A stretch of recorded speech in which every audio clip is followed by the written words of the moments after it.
Hello! So guys, mag-unboxing tayo ngayon ng Air Purifier.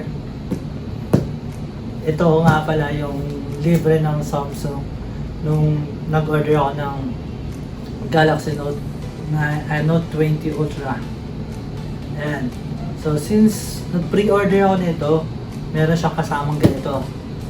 Yun yung kagandahan ng Samsung kapag pre-order yung item na kinukuha niya sa kanila. Note 20 Ultra 5G, ang freebie niya is Air Purifier. And lower version of these phones, ang alam ko ang freebie niya nung pre-order is yung earbuds. Yung bagong earbuds nila, saka yung lumang earbuds. I think yun yung mga freebie nila. So ngayon, since Note 20 Ultra 5G ang binili natin, ito yung nakuha nating freebie. So, unboxing natin siya ngayon guys, and susubukan natin kung may kwenta ba ang air purifier or gumagana ba siya, lalo na ngayong may pandemic at talamak ang virus sa lipunan. Clean air you can trust. Visualize the level of dust. So, basahin muna natin yung sa box since unboxing.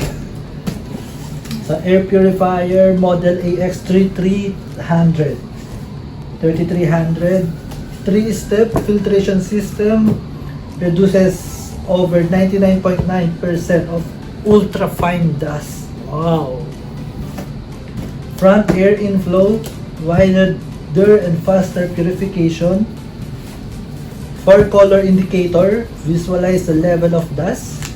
So, kapag nakakulay blue na siya, ibig sabihin, good indicator na daw yun kapag na fresh air na yung nalalanghap natin or malinis na. Pero kapag nasa green, which is normal, and orange poor, and then red, yung very poor, yun ang madumi na daw yung paligid natin. So, last one is various modes. So may various modes siya, auto, sleep, and child lock. So safe na safe para sa mga bata sa bahay niyo. Oh, rinig yun. Rinig yun. Pero ang pangit na pagkakatape. Tara! Kaya nagpapatulong. Ayan. Okay. Ito na siya. Sana hindi ko mabagsak.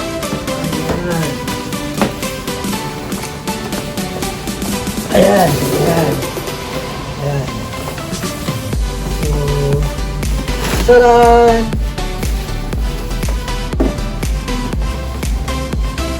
So, yun lang guys yung nasa box niya. Yung unit mismo. And then, ito yung harap niya. Harap. And then, manual. Nasa gilid yung manual. Wait lang, nahihirapan na ako. So, tanggalin muna natin manual and siguro basahin natin konti. Ano ba nasa loob ng manual?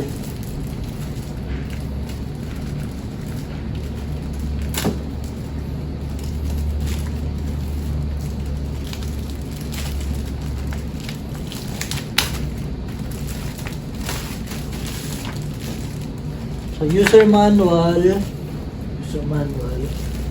and then Samsung warranty card. Kita nyo ba? Ayan. So, susubukan natin siya ngayon kung gagana ba siya. Pero before that, huwag nyo muna siyang isasaksak since may mga kailangan pang tanggalin sa loob or aayusin sa loob. Tanggalin muna natin yung mga tips. And ayun, napakadali. So ayun, may nakalagay siya dito. Remove the plastic bag of the filter before use. Caution. For children's safety, dispose of the plastic bag immediately in a safe place. Tatanggalin muna natin yung mga tape. And then,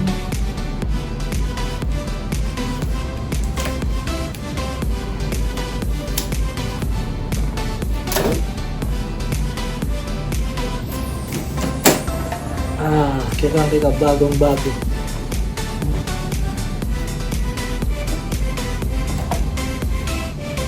So, isang layer ng filtration niya. And then,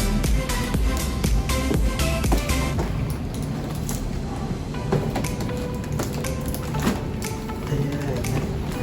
So, ito yung sasabing tatanggalin yung plastic bag.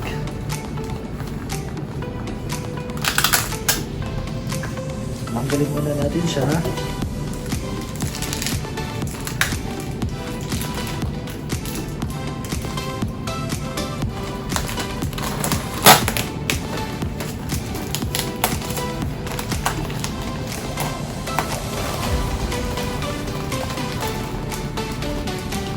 Medyo mahirap tanggalin. Dahan-dahan baka may masira tayo sa bag.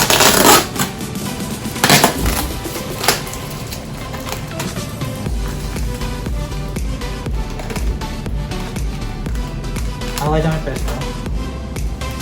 Ayun.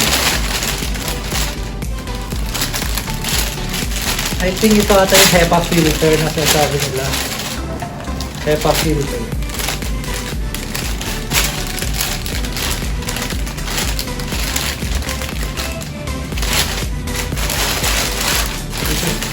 Air Purifier with Hepa Filter.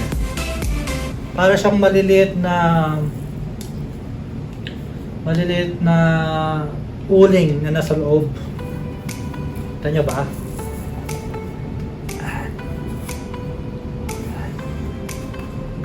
So, kung makikita nyo, madami yung layer siya ng filter. 1, 2, and 3. 3 layers of filter. I think safe na tayo dito. So, lalagay na natin siya ngayon. Lalagay.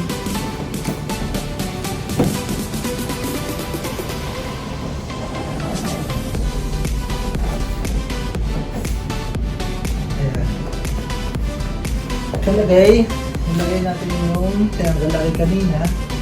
Wala na rin ng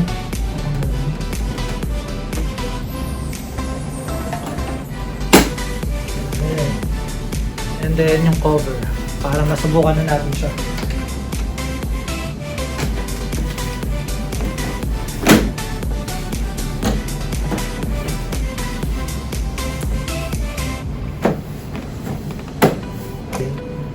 So, napaka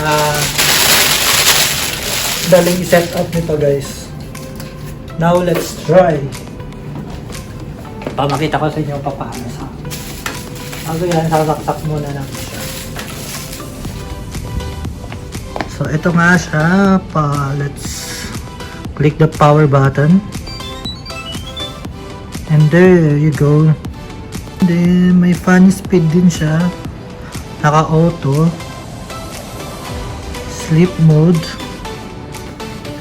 Yan, automatic na yan. Filter reset every 3 seconds. And then lock para sa mga bata. And so that's Samsung Air Purifier with Hepa Filter. Naka-color orange or yellow siya. Ibig sabihin yan, yung air na yan is nasa poor level. So mag-aantay tayo ng siguro ilang seconds or ilang minutes and check natin kung magka-color blue na siya. Nag-color green na siya, ibig sabihin yung dust natin or yung surroundings natin is nasa normal condition na. So ibig sabihin nalilinis niya na yung surroundings natin.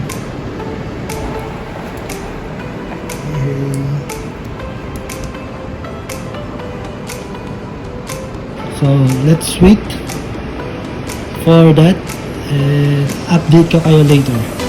Tcharan! Ayan guys, color blue na siya. Ibig sabihin niyan, ang color blue is good quality of air na. So, since nasa blue na siya, ibig sabihin, na-filter niya na lahat ng dust at nandito na siya siguro sa loob nito. This air purifier, by the way, is a 34 square meter. It can accommodate a 34 square meter room. So, kaya niyang i-filtrate yung air natin or i-purify yung air natin sa loob ng isang 34 square meter room. So, ibig sabihin nun, sa normal size ng room, ng kwarto natin, actually malaki pa nga yung 34 square meter sa normal size na room. Pwede na to sa sala natin, sa typical sala or sa dining table. Since magaan lang naman siya, pwede natin siyang ilipat-lipat kung saan natin siya gustong ilagay para ma-purify yung surroundings natin, ma-purify niya, ma-filtrate niya lahat ng mga dust sa surroundings natin, yung paghinga natin, at wala na tayong ikukulangot pa. Kasi nga, yung ikukulangot dapat natin nasa loob na nito. Yun yung, I think, yun yung kagandahan ng may ganitong air purifier sa bahay. This is Samsung A3300 series or model that can accommodate or that can purify a 34 square meter room.